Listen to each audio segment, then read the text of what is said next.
Hey there, this is Cooper from Telepathic Bunny Comics. Welcome to Cryptids and Conspiracies, a special time. A little bit earlier today, because Mr. Wookie is, a little bit whipped, and it's like doing stuff for his wife tonight. Uh, so we decided that we'd go ahead and do it a little earlier today. Um, so this particular one is going to be one of those ones where we're pretty sure we know where it's going to land, but we're going to try to be as unbiased as possible. But this one's pretty much, I don't know. It's going to be a little hard to be unbiased on this one. But anyway, so bear with us. We're going to try not to be too ranty on this one, but it's going to be difficult to maintain that discipline. But anyway, let me bring on my partner in crime. Sir, nobody worries about upsetting a droid. That's because a droid don't pull people's arms out of their sockets when they lose. Wookiees are known to do that.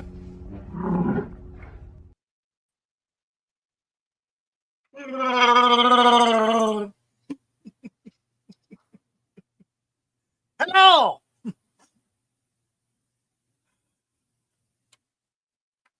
All right. How Once is again, everybody? it muted me late. Anyway, No, wait, what? Who? well, we'll I find out. protest. What? Yeah, whatever. Anyway, let's bring on our other friend. Right. Oh yes, If it's not Scottish, it's crap! it's all crap. Hello. How y'all doing? Welcome I'm to the show, functional girl. at the moment. I am very happy to be here, starving away because Wookie's busy and we're not allowed to be too ranty today. What the heck? I'll post a video of the T-Rex claws running around the place. Right. Yeah. So basically, today we're going to try not to be too ranty. We're going to try to be Ranty? Us? as No. down the middle as possible. I usually leave Really? rants to, About down the middle, uh, like John McEnroe, right? yeah, more or less. It's on the line. Well, anyway, I unfortunately, because there's not many like websites that itemize things to where you can just read them off. Unfortunately, I'm having to use the Wikipedia, so it's obviously going to be governmentally slanted, like out the ass. But just for the salient points, I'll use them. Got a couple of comments already, or at least one comment already. Yes. Hello, Cotton. Was How the you doing? FBI wrong about what? If you don't know that, then I can't really explain it to you, my friend. So anyway, we will get to anyway, Oh, Abby, what are you doing in the chat? Get there's your Abby. Ass in here, boy. All right. He The can't. He's in FBI a and car. ATF He's were taking pissed off. that Koresh couldn't share into That's the no parkour with the excuse. He stockpile. can drive. He can drive and stream. There were no parkours. At Mount Carmel. Okay, that is fake news. Apparently not. Anyway, so all right. Other So parkours are available. this is funny. I'm surprised this slipped into Wikipedia. I am shocked that this slipped into Wikipedia. It said it's the Waco siege, also known as the Waco massacre. Ooh, wow. I'm like shocked. I'm like, That holy is- crap. Yeah, that's interesting. What the hell? I mean, that's not the governmental line. The governmental They line shoved is in the siege, word massacre, which is Well. fitting, but yeah, whatever. Right. Yeah. But they always call them the Branch Davidians, which is not technically correct. They were called the Staff of David for a while, but it was a break off of the Branch Davidians, which were a splinter off of the Seventh-day Adventists. Seventh-day Adventists, yeah.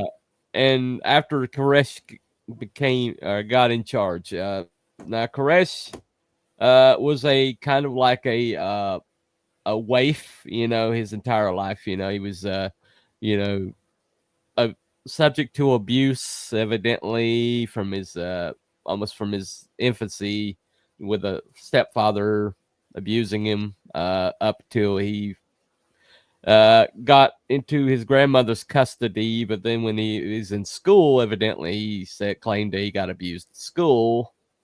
Yeah, he was bullied. So you know, he was somebody that was kind of like, you know, really starving for something. Evidently music was a outlet for him, and he took it all the way to LA, played in bands and stuff like that. So talented musician. There's music, his music's online, and he had some skill, he had ability. Pretty decent songwriter, you know. Madman in Waco, listen to it sometime. But anyway, but basically he was kind of bouncing around. He'd grown up kind of in the Seventh-day Adventist, you know, when he's his grandmother's, and he evidently vibed with the Bible very well. He could, you know, quote entire like books of the Bible effortlessly right off the top of his head. But he also was evidently brilliant storyteller. He could like according to Thibodeau, he brought the Bible alive in a way that he'd never heard any other Bible teacher ever do. And there's multiple people that survived, or multiple people that left before, you know, the massacre. We're going to call it the massacre. Okay, we're just going to call it the massacre. You know, it wasn't a siege; it was a massacre. But anyway, but multiple people that left before these events have talked about his ability to teach the Bible was just like next level. They never heard anybody break scripture down like he could, and it made him treat him with a deference that this person who had just suffered so much abuse in his life, and believed that he was meant for something better than what had happened to him. You know, what happened was the usual cult leader thing, where you get told that you're, you know, you speak for God, and long enough, you start thinking that you are God. Yeah, it happens.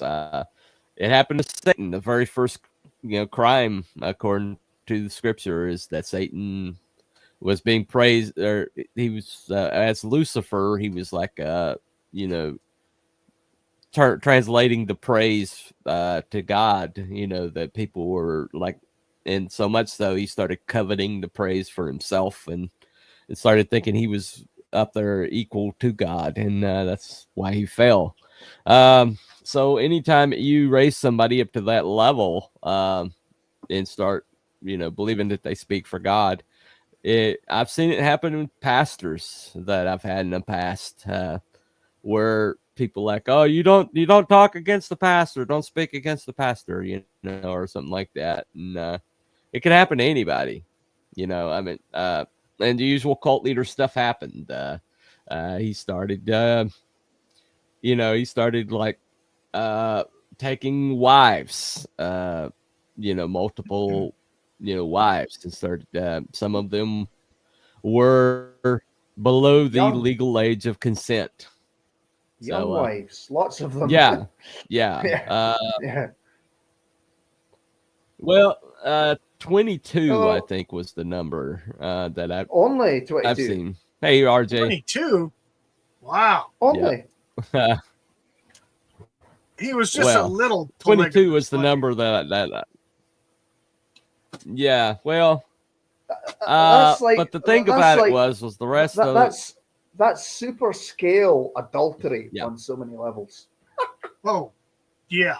Well, the thing about it is everybody else was kind of like required to be abstaining. You know, you know, to not what's the word? Abstinent. Right. So he was like requiring everybody else to be abstinent, and he was basically the only one having a lot of sex, evidently. Please take my wife. Take my wife. Take my wife. So it was typical cult leader shit. Okay, I mean this Yeah. is you see this over and over and over and over again. Every time there's a group of people matrix built around one person, that person winds up going off doing. Imagine if you had ability to take your pick of any female in your area of to have sex with. Imagine how much you would abuse that ability. Oh yeah. I mean, Well, nobody's meant to have that. No. No. Yep. Go ahead, Would Carl. you- Go ahead. Would Go you ahead, would Carl. you Yeah. would you say that he had an overinflated opinion of his own self-worth? Well, I would say that because of, when there's two things that happen to you when you're abused as a child. Hmm. You either believe that you're not worthy of love, or you start thinking that everything has happened to you. You get a victim mindset, or you get a overinflated sense of self-worth that you're better than this, and that you're meant for better. The reason So- that I bring that up is because I'm going to impart a little bit of Scottish slang. We call somebody who has an overinflated opinion of their own self-worth, we call a bohy. Mm-hmm. Now you know. Bohy? A bohy, a ball full of air. Ah. Bohy, an overinflated. Or you could just call him an is he in your chat? full of crap. Or is Yes, he in he your is. chat or mine? Yeah, he's in Okay. my chat. Yeah, Cotton is. All right. Yeah. Okay. Yeah, that's the right question. Yeah. Yeah, That's I the put the premise question we're going on. in my poll as Waco was the FBI wrong? Justified is correct. Okay. Yeah. Well, the FBI justify that because I worded it like that in my chat, so I was thinking it must be. Yeah, I didn't even check your. Normally, I'll check yours to see what yours says before I do my poll, but I didn't. I just. Okay. Oops. Yeah, you just have to deal, Cotton. Sorry, you just have to deal. Anyway. You're absolutely right, It's a Cotton. poorly worded question. All right. Anyway, Absolutely right. So we say all this to say, okay, this guy, for all he just basically was somebody who was like looking for a purpose in his life, and he felt like he found it, and he found people that where people were like looking down on him his entire life. He found these people that looked up to him like he was something very, very special, and so he basically became. He basically just took that and ran with it. Well, that's going to give Okay. somebody a major ego as well. Hi, boys. So- Merry Christmas. That is the right question. Hey, all right, Chris, Conco. Diddling Kid. Merry Christmas. Yeah. Well, he was diddling. Yeah, he was. Yeah. Well, preteen girls. It was probably as Now there's been some allegations that maybe there was some molestation of boys too, but that's I wasn't able to find a confirmation of that, and I'm just wondering if that was just a narrative that was set up. Is it not a possible? Is it not possible that some of the people who are abused become abusers as well? Isn't it?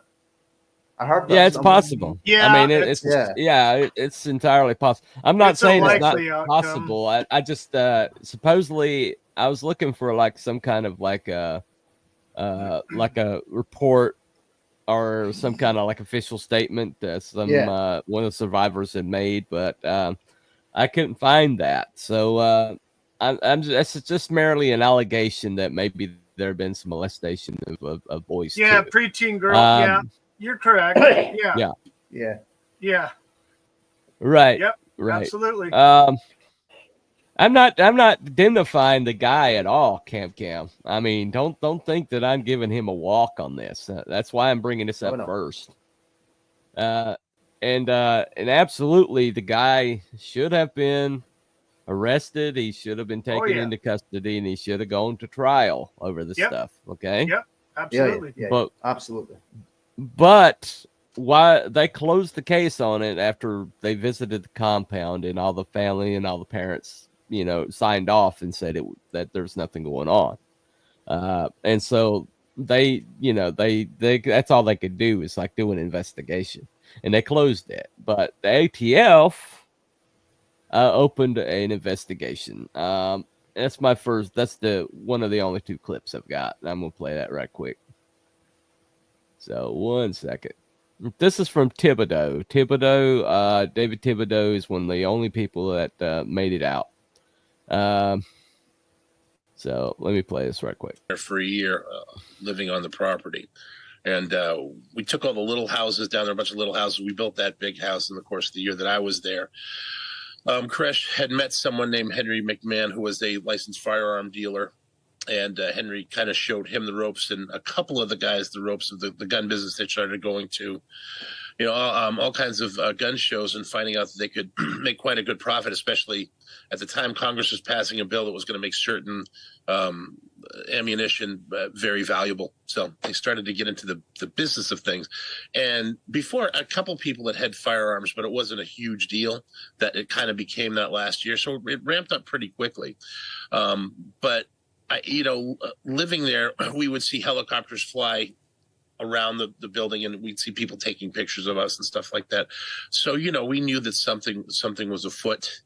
Then these 2 guys claiming that they were college students, the 2 or 3 guys moved in across the street. They started, they didn't move in any furniture or anything. They moved in equipment cases, right? Things like that. So they were in their mid-30s. They seemed to have, they had Serengeti sunglasses. They had really nice SUVs. It didn't really fit the mold of a bunch of college guys living next door. So pretty suspicious. But to me, I just want to get right to the Waco Tribune Herald did a series called the Sinful Messiah series. It was an investigative journalism. That's what they called it anyway. And they put that out the day before the BATF were to raid the building with the helicopters in the back and the 2 cattle trailers with the 75 agents. And, how irresponsible for them to put that article out. And just the fact they didn't work with the authorities at all and just did that out of their own arrogance really shows that some of the journalists at that time definitely have blood on their hands, as well as the commanders at the ATF who planned this raid. They lost the element of surprise. They should have stopped right there. Frankly, if they thought David was such a criminal and they had so much evidence against him, I don't understand why they didn't just get him jogging in front of their surveillance house, or David had taken them to a firing range and shot with them. So they kept saying how they were scared that Koresh was going to shoot them at any minute, but they hung out and they went off site with David. So that didn't really make a lot of sense to me. The whole thing could have been avoided, should have been avoided, and David should have had his time in court. Absolutely. Yeah, Cotton says in the just, chat, they probably didn't really need to kill everybody, though. Just saying. Yeah, absolutely.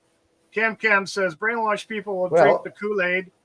And Cam, Jonestown. Yep, Purdue. No, exactly. Well, that's we were just talking about this, Cam.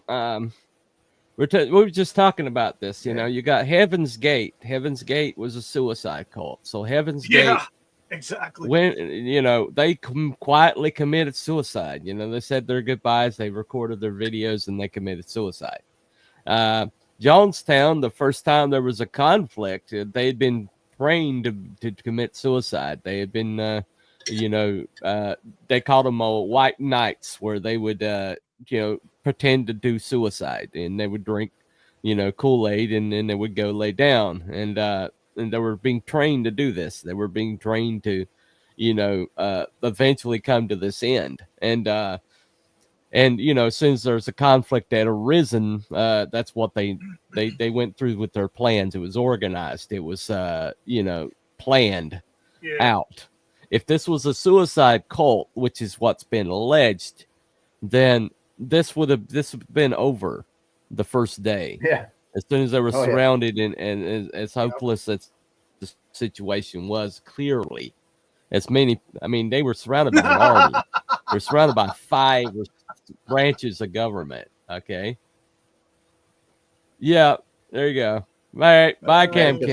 See you, Cam. Catch you later. Have a good one, Cam. Merry Christmas. Later. They sold. I want to tell you, the morbid peoples. They mobbed every single freaking shoe store they could find that carried those black Nikes, black Nike shoes, and those purple freaking jumpers. Holy shit, that was nuts. Okay, this is how many people were involved with the massacre. Okay, the ATF, the FBI, including the FBI hostage rescue team, fresh from Ruby Ridge. Texas Rangers, the Texas MF, whatever that is. I think it's I don't know what that is, but the ANG and the Special Air Service Advisor SAS. Okay, but essentially, and all that was surrounding that compound. If they were a suicide cult, then that would have clearly, that would have been reason right there to end it all. Okay. And if you do that, again, he's doing his little joggy jogs around the place. Yeah, they could have nabbed him. Oh, there's no question. They could have taken him down quick. They could have nabbed him. They could have made him talk. Yeah. Yep. I mean, they even went shooting with him. Yeah. Exactly. I mean. And the first day, Thank you for taking this. Thank you for taking a shooting. You are under arrest. Yeah. Simple. There you go. But a young girl. I watched an interview with a young girl, and this was like a slanted leftist website. I mean, I can't remember which one it is. It's one of the really slanted leftist websites, and these 2 girls that were interviewing her were just god awful. But even they at the end, even they couldn't do the government line. They just couldn't. Of course, but they were talking to her, and she said that all they saw was like a whole bunch of it looked like black dots coming at them, and then the firing started, and then her mother was pulled her down off of a bunk bed and laid on top of her, and it was just that's all the warning they got.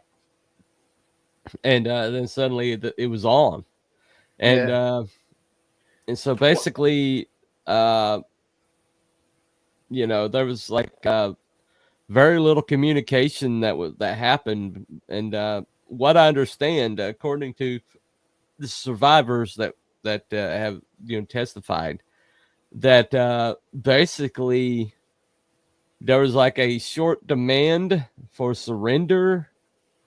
And then there was a immediate shot that rang out, and one of the Branch Davidians went down. Right. And then there was return fire from the Branch Davidians, and then the whole entire thing, suddenly there's bullet holes everywhere. And and so what appeared to me is that was that go ahead. Before, because Koresh is supposed to have made a 911 call. When he did make he made a 911 call, and then they cut the phone lines. No, the reason they cut the phone lines is because he called to a radio station and told them that what was happening to a radio station. Is that what it was? It went on Can't the air. let that out. Yeah. He didn't call the 911. He called a radio station, and they put it live on the air, what was happening to them. And he's trying to get his message out. That's why they cut the phone lines. But, okay. But yeah, and he tried to surrender, and he got shot twice. Yeah, he got shot in the side or in the stomach or something. Yeah. Yeah, he got shot twice trying to surrender, and it was just they were just ready to go. I mean, the law enforcement that were surrounding them that day were ready to, looks like they were ready to shoot anything that moved. Pretty much shoot first and don't ask questions later. I forget if it was the Waco thing or if I'm getting my sieges mixed up, but was there intel gathered by a guy who went in with a delivery or something? I think he spotted grenades or something, or was dropping off a package of ammunition or something like that. I can't remember if it's the Mel. What you're probably thinking of is how they got tipped off. Right. Okay. The reason why they were armed and ready for them was because they tipped off the press beforehand, and the mail carrier in the area was Koresh's brother-in-law, and a local reporter asked him for directions to Mount Carmel. Because he had to get there before in time for the for the arrest for the show. And evidently, and so he went to a phone and called Koresh and let him know they were coming, and so they had to know that the Branch Davidians were there ready for him to show up, because they tipped the press off and the press screwed up, and they knew that they were coming, and so they were ready and armed when they got there. Right. And so I knew there was something. Yeah. And so that they basically, if they had lost the element of surprise, then they immediately should have called it off. That's just what the guy said in the video. That's right. They should have called it off. They knew they were coming. They should have there was no surprise at all. Yeah. Yeah. Especially if you're going into a situation where you know that these people have got quite a few guns and other armaments. So, well, basically, what should have happened is they should have built a perimeter, and then and basically negotiated for David Koresh to come out, and he would have been willing to do so. This guy, if you look at his behavior, this was not somebody who was like ready to fight to the very finish. This is not somebody who was looking to go down in a blaze of glory. He thought that that Armageddon was coming, but he was thinking bigger scale for Armageddon. He wasn't thinking it was going to be a personal Armageddon or anything. No, I imagine he's on about the 4 horsemen of the apocalypse and the demons and the other sort of things. Right. That kind of stuff. Most of these cults wind up being really obsessed with revelations. Most of them have for some reason that obsession. Yeah. Yeah.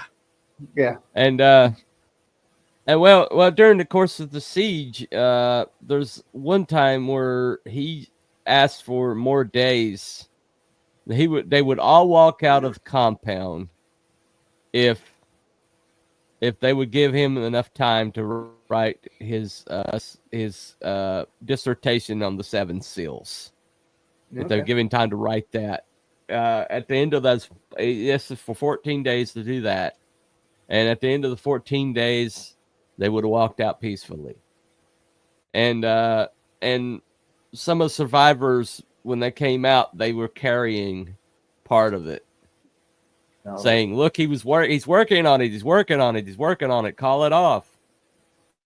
And so basically, before that was up, at the 51 day mark, they had called in the phone that they'd put in there. They'd called in and said, "You need to surrender today or it's over." And they say they threw the phone back out. And essentially because they thought they negotiated for 14 more days. And this was like 10 days into that 14 days. Right. And so what happened next is where a lot of the really egregious stuff happens. Okay. Because they immediately started shooting in CX gas, tear gas, which had been banned by the Geneva Convention for use in foreign wars. And evidently, Miss Janet Reno was sitting on a stockpile of it. Yeah. Was that the tear gas that was supposed to be out of use about 6 years prior or something like that, wasn't it? Yes. And the number was something like 388 canisters were shot into this compound. Yeah. And what was supposed, you're supposed to space it out. It's supposed to be a couple of days to use that much, but they did it by 10 a.m. They had already shot 388 canisters in there. Mm-hmm. And who ordered that? The woman in charge? Well, according to her, she was operating on information that she had been given. So she stayed above it all. And nobody in the Clinton administration ever saw any kind of congressional hearing. It was all the law enforcement agencies. Yeah, imagine that. But basically, the kids, well, they started surrendering immediately. There was a white flag waved. There was like basically they tried to go out and get the phone, and the person that went out to try to get the phone and pull it back in got shot. Yeah, I heard that. And they try to they put a sign out that said restore our phones, and they were basically trying to surrender because the children didn't have gas masks. And so the children were like throwing up, and the children were sick as dogs. And so they put them in this compound or this bunker. They took them all down to the bunker. And then the first thing the tanks did was collapse the tunnel that led down to the bunker. Oh. And then two tanks went in both either side of the building. And I've got a clip to show about that. And according to, we've got a couple over here. Let me see. Because Wookiees evidently asleep. Janet Reno is a man in latest closing. Okay. Yeah. Hello, right, Sandy. Kevin. Hey, Sandy. And Shadow Hawk. OT Bunny panel in chat. Okay. Now, the allegation was what the law enforcement tried to say is that this was a doomsday cult, and they set fires in the compound to burn it down. Yeah, now, I heard that as well. Suicide cults, the ones that we've seen, every suicide cult has chosen poisoning. And because poisoning is relatively painless, and it's a way to, and nobody is going to choose to die by fire. No, I don't think so. Not at all. If you've ever had a burn on you in any way, shape, or form, just burn your damn finger. Are you going to volunteer to do that again? Nope. I mean, the outlandishness of saying that people are going to choose to burn themselves alive, that's insanity. Nobody that's kind of a gruesome way to go, really. That's incredibly it would be incredibly impossible. Yeah. Let's think of the let's think of the most painful and horrible way possible. Yeah, exactly. I mean, ask Joan of Arc about that shit. Yeah, no shit. Yeah. She was not happy. She was not happy. No. And I know Cam evidently believed that everything was justified, but I'm sorry. I just don't think that one guy's bad, actions should have justified killing 28 painfully killing 28 children. I mean, these kids were vomiting. They were sick. Yeah, there you go. But absolutely. And so that's what they tried to say happened, and they used a garbled mic that they had in the walls to try to say that they were like saying something along the lines of pour it out, but we might need it later. Pour it out, you pour out some, but we might need it later. And but when you listen to that recording, it could said anything because it was so garbled. And so when they used it as proof in the trial, some of the trial cases, the jury absolutely rejected it out of hand because they couldn't understand what it said. And so basically, that's the whole entire thing is just asinine to even contemplate it. But they were begging them.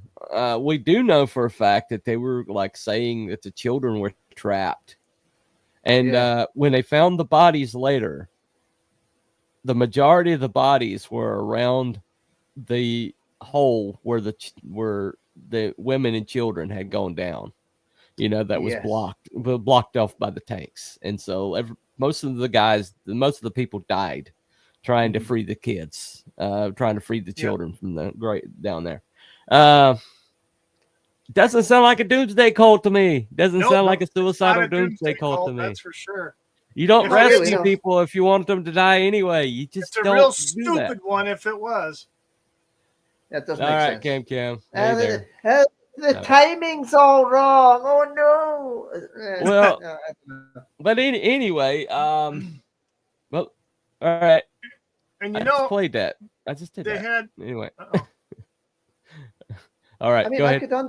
I could understand in some like strange and messed up way if they had to exit this world in a particular fashion or something, but you know, in a ritualistic kind of way. But obviously, doesn't make sense. No. Okay. So I didn't see this anywhere else. I don't know where Impaville got this footage, but there's been several times over the years where over 100 law enforcement agencies. Yeah, they do. But over 100 law enforcement agents said that there was no fire used that day, except it was later discovered that they had taken incendiary rounds from an armory. Okay. And then they said that they shot those into the water basin for some reason. But but also when you look at how fast the fire spread, the only way there was a furniture plant near me that burned down like almost instantaneously. It was being expanded, and they were like taking out some belts in the old finishing room. Okay, in finishing rooms where you use all the lacquers and stuff like that, the really highly flammable shit. Okay. Yeah. And what happened was there was a lot of vapors in there, and somebody had gone in there before they cleaned the air and tried to use a acetylene torch. Oh shit! Oof! Bye bye. And the whole building was emulated like in a matter of 15 minutes, and it was gone. Oh yeah. And they play this video. So they used to play this video for for offshore people. We used to play this video about dangers of airborne gases and stuff like that. Right. Hey man, there you go. Right. Yeah, exactly. Absolutely. But basically, the only way you get a spread that fast and that quick is if you have a flammable gas, which CX is flammable, and plus another gas that they used at the same time was even more flammable, and combined those two created cyanide gas. Oh, lovely. And so that's what they think killed most of the children was cyanide gas. Lovely. But that's just great. Yeah. Anyway, so I was waiting to say just before you do. Did they cut the power? Were they using candles and stuff like that as well? No. No. I mean, they cut the power first thing. So were they lighting things with candles? Though? Well, that would certainly set the vapors off if that was the case. Yeah, it probably would, but they didn't use the gas until the last day, so nothing. The flammability wouldn't have even been an issue till that last day. Yeah. But they also get this. I love this. There's more. They basically spotlit that compound all 51 nights with spotlights so they couldn't sleep, and then they played the sound of tortured animals over loudspeakers at the compound all during the night. Tortured, it's insane. Especially tortured rabbits. And I'm like, where did you get this soundtrack from? It's a very good Where did you get those sounds from? That's what I'd like to know. Some kind of CIA torture room or something, isn't it? I don't know, but they played that over the loudspeakers. And okay, if this was a suicide cult that you were worried going to kill themselves, why would you drive them crazy and torture them like that? Yeah. They'd have freaking done it the first night. Yeah. Once again, it doesn't. They didn't treat this like a suicide cult, and if you're gonna save those kids, or you thought that suicide cult was going to kill those kids, then why in the world would you pin them in, and then torture the shit out of them until they went crazy? None of it makes any kind of logical sense. They're treating it. They're treating when you speak about this, they are treating the situation as though they were going up against a group of armed militia. Yeah, absolutely. Nobody can fuck you like the government can fuck you. Absolutely. Yep. Well. Yep. Okay. I've never seen a smoking gun, but in this whole thing until now. But I saw this on Oompaville. I would highly suggest you watch the Oompaville or the Wendigoon. The Wendigoon documentary was the best one I saw. It's most balanced and it had both sides, and it had congressional hearings and things like that, and updated information. But this video clip. If this doesn't piss you off, I really don't know what will. But here we go. So. Play it. He never got a chance to help. Out of all the inflection points for the Waco siege, this is the biggest inflection point because the fires are the beginning of the end. This is the end. And a lot of people, conspiratorial people, believe that the tanks that were poking holes were also flamethrower tanks that were blowing flames into this building to burn it all down, which eventually led to the death of everyone. Literally everyone. A second hole is made in the side of the building, and a third hole is made at the front door. What these tanks are doing in each picture is collapsing the inside stairwells.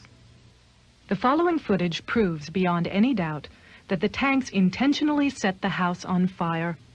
It proves that the Branch Davidians were murdered. Watch carefully as the tank backs out of the house. You can see that this tank has a gas jet on the front that shoots fire. You can also see the fire quite plainly. The tank goes into the house twice, and each time as it backs out, the fire at the gas jets is plainly visible. It's okay, guys. It's just a conspiracy. It's just a conspiracy. Really crazy conspiracy. By the way, Bill Hicks, that footage is publicly available on YouTube, and a lot of people just don't know about it. And a lot of the shit covering Waco, all the performatism over the last couple years, all the awesome documentaries that we had during COVID, they don't really talk about that.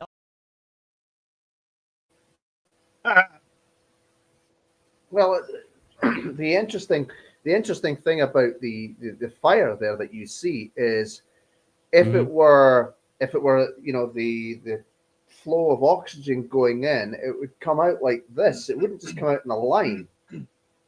Yeah. No. So no. That was a flamethrower. It was directed. It definitely looks like a directional flaming. Yeah. Oh, there's no question about it. That was directional flame. Yeah. Well, they have apparatuses that you can attach to tanks to shoot flames out for when they go over jungle areas or they go over vegetation. Yeah. Oh shit! There's picture. There's video. There's video footage in World War II in the South Pacific of freaking tanks with flamethrowers on the front of them. Oh yeah. You know, burning down the freaking the jungle and shit.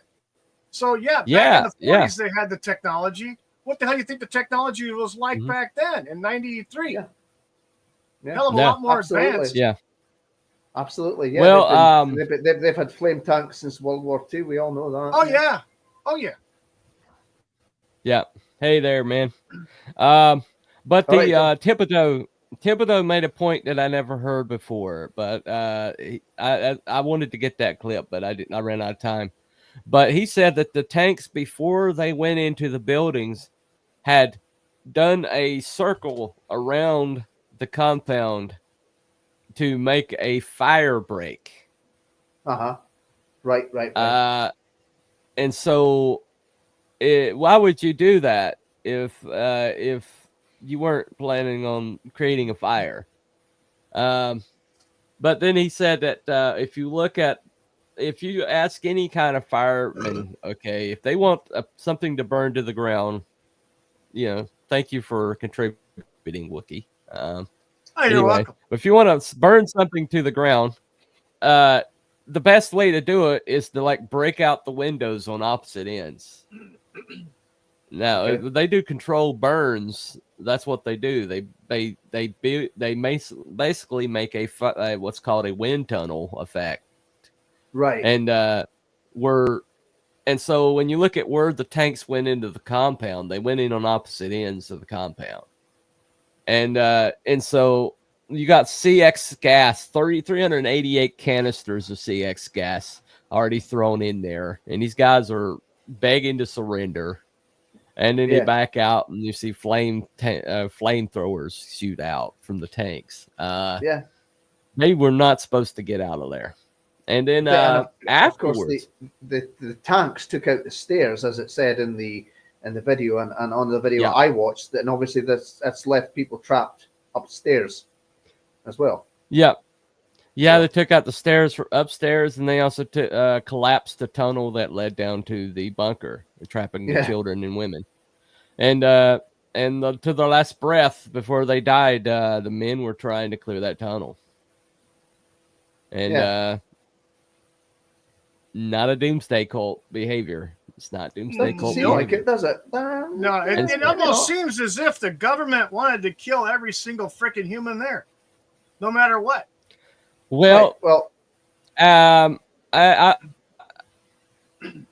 they? Go ahead. Were they a threat to the government? Go ahead, girl. Were they a threat to the government? Yeah. Oh well, that's why then. Okay. What was on the docket at that time was a bunch of 2A things being pushed by the Clinton administration. Yep. They were trying to and as a matter of fact, they used Waco to they claimed that Waco had automatic weapons, and they used that to make a automatic weapon ban. Huh. Oh yeah, the assault weapons ban started in 94, 95. Okay. Yeah. Yeah. They used Waco to get their assault weapons ban. Yeah. Yeah. Right. And which is ironic because they had I read this account. I don't know if I got it here, but there was a guy who was brought in by the lawyers of the Waco families to basically examine the weapons to determine if they were converted to fully automatic, but they were too damaged to be able to determine that. And so he basically told the lawyers that he couldn't make any determination. Suddenly, the ATF shows up at his house and crawls through his house for 2 days looking for some problem. And then after that, they left, and he calls the lawyers and says he's no longer going to be associated with this case. And instead, he was terrified for the next 2 years because he thought the ATF was looking at him. Okay. So Why in the world? I mean, okay. Let me put this out. The same site commander of Ruby Ridge was the site commander at Waco. Imagine that. And who did they bring in the Well. last day? And who did they bring in the last day? But a certain man named Lon Horiyuchi. Yeah, that's Psycho Sniper from Mr. Pew Pew. Ruby Ridge. Mr. Pew Pew. Yep. From Ruby Ridge. Who shot Mrs. Weaver. Yep. So that guy, in the back of the head. Last in day. the back of the head. Yep. Yep. He shot her in the back of the head. Yep. And so the same guy shows up, and there's several bodies that were like running away from the compound that were riddled with bullet holes. Oh yeah, I wonder who did that. And some people that got away from the compound that tried to go back in to try to save people, were shot. Okay. By the way, at like immediately thereafter, he had his barrel retooled. Immediately thereafter. Oh, of course. Changing the ballistic nature of it. Signature. So, yep, absolutely. Yeah. Yep. And so, I mean, why would you do that? I mean, why would you do that? We wouldn't want those bullets. We wouldn't want those bullet striations matching up now, would we? No. There's something called a kill box. Okay. This is how you build a kill box. Is you isolate people into one particular area, you surround them, and then you use weaponry on them, and then you station a sniper to get rid of anybody that escapes. It's called a kill box. Yep. And basically, Little Bighorn. This was Little Bighorn. Nobody was going to survive this. No. And so, okay, all right. Koresh molested kids. Okay, yeah. Koresh was a nut job. He was a bad guy. He needed to be punished correctly. Yes, he should have been arrested for the stuff that was going on. By the way, he was allowing people in and out of that compound. He was not forcing anybody to stay. They were just nobody held was forced. They were held there by the force of his personality. He wasn't Jim Jones. He didn't have people with guns stationed to keep people in there. Dude. Kill box, my second favorite box. Yeah. You disturb me sometimes, Cam. You really, really do. But basically, yes, So I'm confirmed with this one, guys. Confirmed all the way. It really doesn't show at all. Not at all. Well, you have to wonder. It's just like the guy said. It's like Thibodeau said in the video. If they were looking to take him, they could have done it at any time, well before this whole situation started. They could have nabbed him on the street. They could have got him at the gun range. They could have done by himself, and rightfully so. They could have arrested him, took him to court, served a search warrant or whatever on the place. The people wouldn't have died. No. Whether they were ATF, I know there's some of the agents got shot and maybe killed. I don't know. Maybe that's what they were having a vengeance about. Obviously, this looks like it was all revenge for day one, when some of their comrades got freaking shot or killed, and both. Yeah. There was like revenge because they didn't let anybody. They were not going to let anybody live that came out of that building. Now some did, but not many.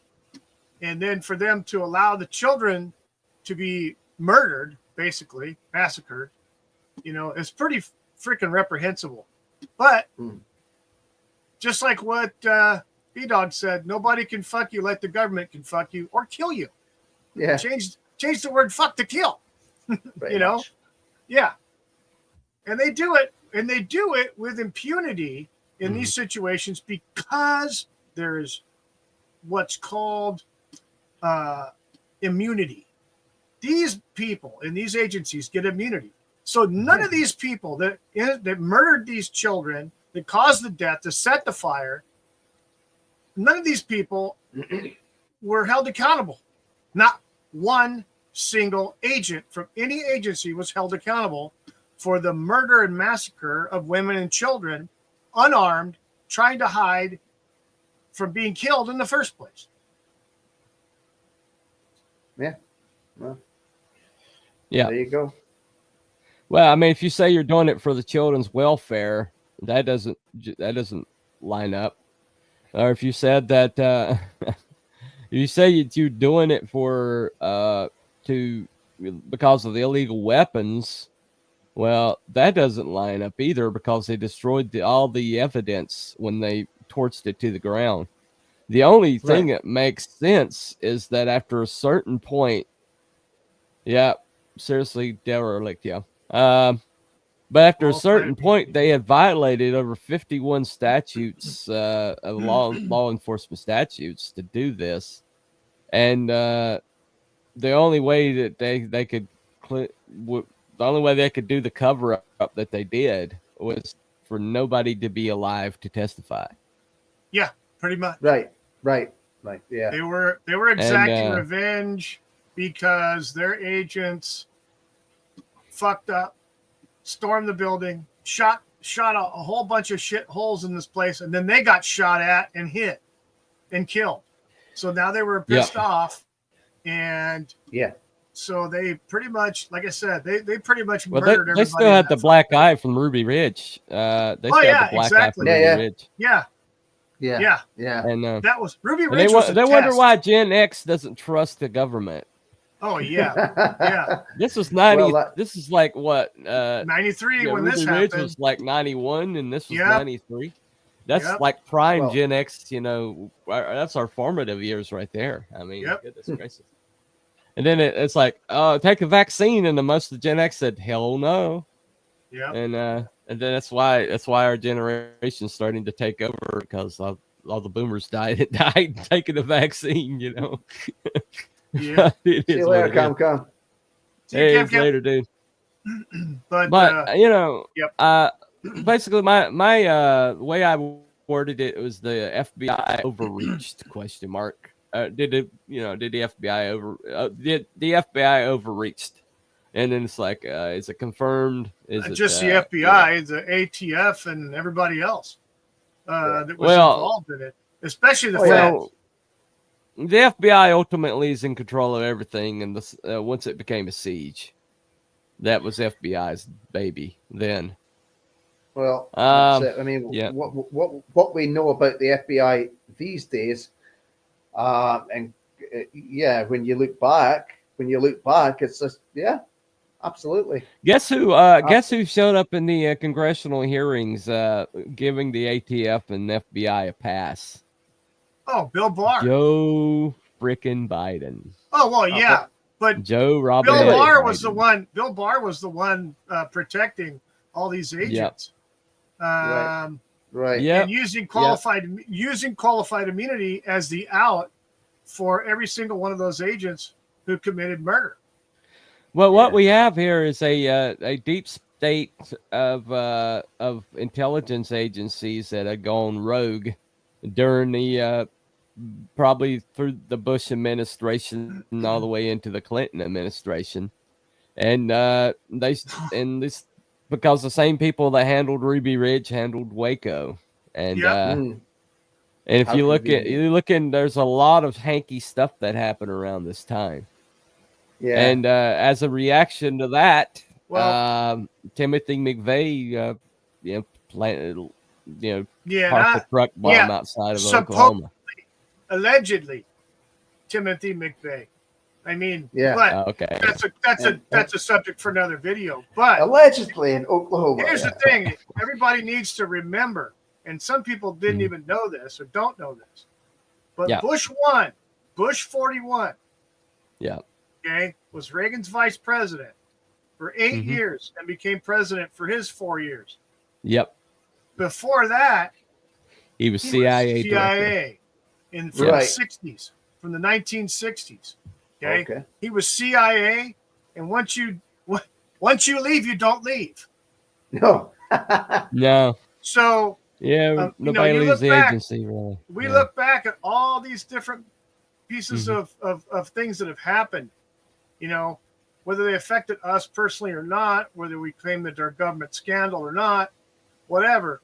Just keep in mind that the company has a lot of people everywhere. Yeah. Oh yeah. Well, let me go ahead and close my poll out. Yeah, I might as well close mine. I have 5 votes. I have 3.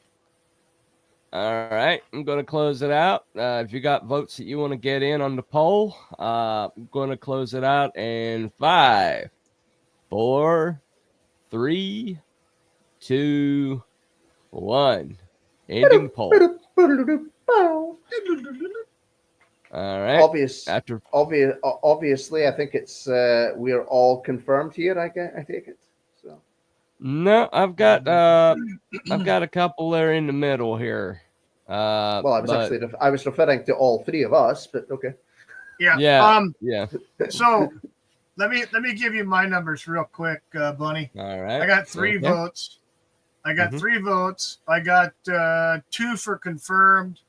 On the question was the FBI wrong, and 2 confirmed and 1 debunked of the 3. All right. So, all right. So you got 1 debunked, really? Yeah. Yeah, it must be Cam. I don't know. No, I don't know. Could have been anyway. Anyway, maybe Time Prophet slipped in or something. I don't know. He's sneaking about somewhere. I was thinking that. Who knows? All right. Well, it looks like I guess the majority are confirmed. Do you agree with that? Well, I mean, I was confirmed, obviously, right at the very beginning. But now that you've laid all this out, I'm even more confirmed. Okay. You know what I mean? I'm even more confirmed. For those of you that aren't really sure, look up Wendy Goon's documentary on this. It's the most. I didn't vote. There you go. Well, there you go. But it's the most well thought out, balanced account of it that I've ever seen. That kid really is a genius when it comes to these documentaries. Him and Fat Electrician are probably the best documentarians on the net right now. But cool. But yeah, look at Wendy Goon's breakdown on this, because he did federal hearings as well as things that have been said since, or things that have come out since. I haven't seen many people do updates, and it's really probably the best balanced one that I've seen. And he doesn't really come to conclusions, but you could tell by the look on his face at the end of it, he's pretty much confirmed. Oh yeah, exactly. Once you start digging through evidence, I mean, it's like when you've got the glaring evidence right in your face that there was some fucking really bad shit happening by our government. It kind of really sways you. Yeah, I've never heard. I never realized that they did the sign here. Rodney King, we understand. Yeah, right. Rodney King, we understand. Now, I see that. Yeah, I didn't realize that they had that sign hung.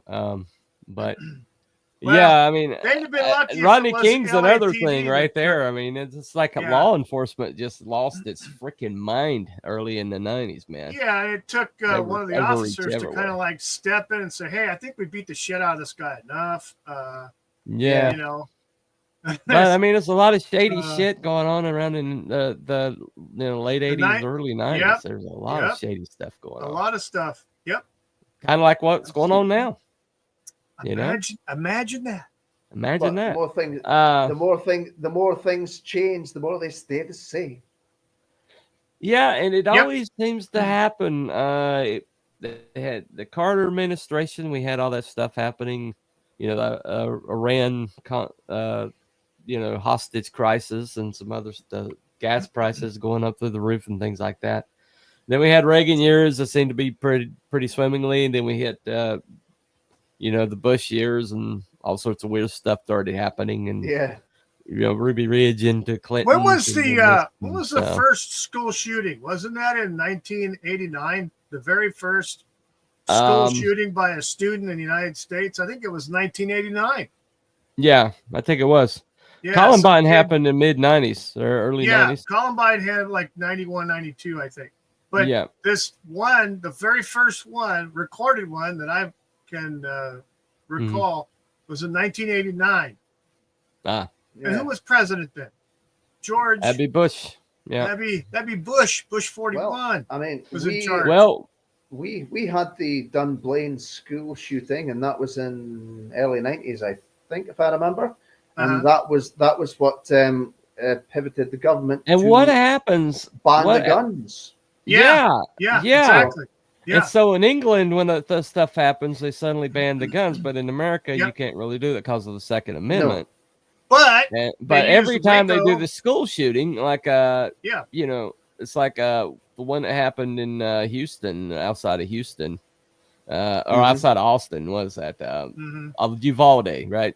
Yeah. What happened? They had the legislation hit the house the very next day. Yeah. Exactly. There's a lot of questionable things that occurred during that whole situation too. Oh yeah. And it's just like every time it happens, they try to go for the guns. And here's the funny thing. Okay. Yeah. You brought up Uvalde. That kid that did that teenager, whatever. Okay? Yeah. The young guy stole a truck, okay, and drove the truck to the school. Mm-hmm.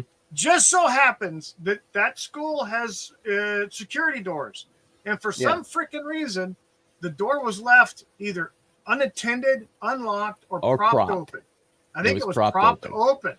Okay, right? Whatever freaking reason. Now, this ain't the 1960s. They had freaking air conditioning in that son of a bitch, so you can't tell me it was for air. So, but here's another thing.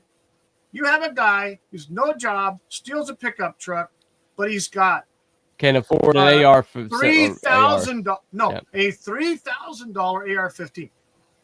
Yep. Okay, it's always the high dollar ones. Where the hell did he get a $3,000 freaking AR-15? Okay. We won't even go into Butler. We won't go into Butler and Thomas Crooks or anything like that. Maybe he did a BlackRock commercial. That's what it was. The funny thing was, here's the thing. That model of AR-15 that was used by that kid in Uvalde was the same model used by somebody at a school shooting before that. Yeah. All right. Interesting. Where are they getting these high-end freaking firearms from? And all these kids have well, I don't know. Did they ever find out all those guns that Eric Holder sent? Yeah. Did they ever find those guns? Furious. Yeah. Supposedly sent it across the border. I think a whole bunch of them were ARs, weren't they? They're being used by some criminals right now. All right. Anyway. All right. Okay. All right.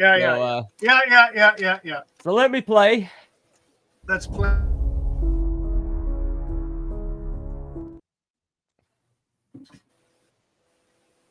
Well, there you go. This is confirmed.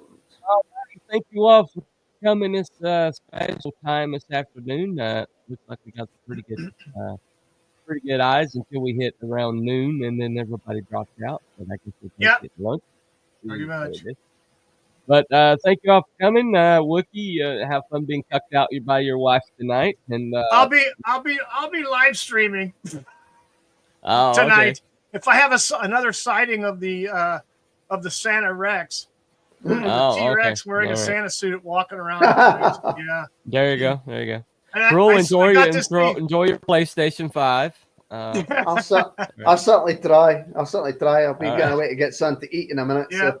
Oh, and I may stream tomorrow morning at this same time. We'll be talking about Christmas and the Superman trailer. So I heard that. It'll be a lighthearted one. We're not going to do. We'll have a coffee and BS, not a review. So okay, yeah, all right, because it's Christmas weekend. Come on, we got to be happy, not this depressing government shit. Yeah. All right, we'll talk to you guys later. Right.